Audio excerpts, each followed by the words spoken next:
നിങ്ങളുടെ favourite shows ഇനി ഒരിക്കലും മിസ്സാവില്ല. ഇപ്പോൾ C5 കാണും നിങ്ങളുടെ ഫേവറേറ്റ് ഷോ തികച്ചും സൗജന്യമായി.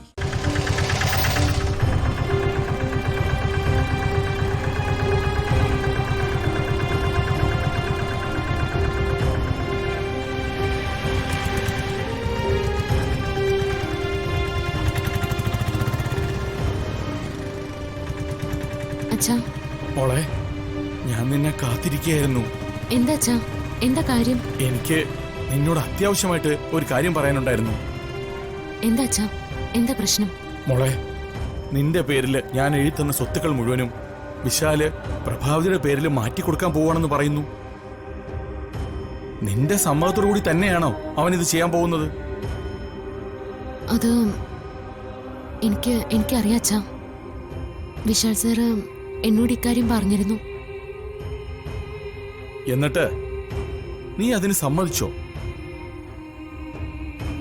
എനിക്ക് അദ്ദേഹത്തിന്റെ വാക്കുകൾ നിഷേധിക്കാൻ കഴിയില്ലല്ലോ അച്ഛാ. അതുകൊണ്ട് ഞാനൊന്നും മിണ്ടാതെ അത് കേട്ടു നിന്നു. നിന്റെ ആ മൗനം സമ്മതമായിട്ടാ വിശാല് കണ്ടിരിക്കുന്നത്. പ്രഭാവതിക്ക് സ്വത്തുക്കൾ മാറ്റിക്കൊടുക്കാൻ നിനക്ക് സമ്മതമാണോ മോളെ? നീ സ്വത്തുക്കൾ പ്രഭാവതിയുടെ പേരിൽ എഴുതി കൊടുക്കാൻ പോവുകയാണോ എന്ന്? മോളെ, ഇതൊക്കെ പ്രഭാവതിയുടെ കൈ കിട്ടിയ എന്തൊക്കെയാ സംഭവിക്കാൻ പോകുന്നതെന്ന് നിനക്ക് ഊഹിക്കാവുന്നല്ലേ ഉള്ളൂ. എല്ലാം തകിടം മറിയും. അവൾ ഇവിടെ കുഴിച്ചു കുളം തോണ്ടും. എന്നെയും നിന്നെയും ഉൾപ്പെടെ സകലരെയും അവൾ ഇവിടെ അടിച്ചു പുറത്താക്കും. എന്താ, അത് സംഭവിക്കില്ല എന്ന് നിനക്ക് ഉറപ്പു പറയാൻ പറ്റുമോ? ഞാൻ പറഞ്ഞതുപോലെ തന്നെ സംഭവിക്കും. മോളെ, നീ ഇതൊക്കെ സംരക്ഷിക്കുമെന്ന് കരുതിയ ഞാനിതൊക്കെ നിന്റെ പേരിൽ എഴുതി തന്നത്. എന്നിട്ട് ഇതൊക്കെ കൈവിട്ടു പോവാണല്ലോ മോളെ. മോളെ, നീ എനിക്കൊരു സത്യം ചെയ്തു തരണം. ഈ വസ്തുക്കളൊന്നും ഒരു കാരണവശാലും പ്രഭാവതിയുടെ പേരിൽ എഴുതി കൊടുക്കില്ല എന്ന് നീ എനിക്ക് സത്യം ചെയ്തു തന്നേ പറ്റൂ. എങ്കിൽ മാത്രമേ എനിക്ക് സമാധാനം കിട്ടൂ. സത്യം ചെയ്യും മോളെ.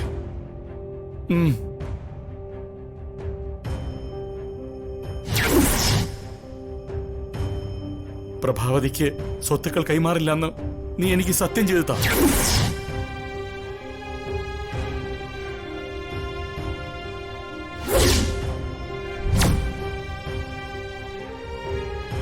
മോളെ,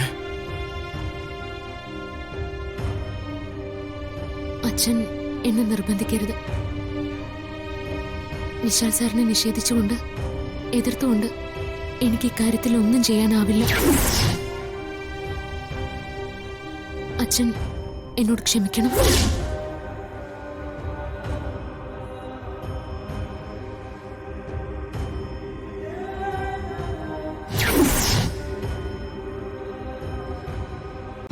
ഡൗൺലോഡ് ചെയ്യൂ C5 ആപ്പ്. കാണൂ എല്ലാ എപ്പിസോഡുകളും സൗജന്യമായി.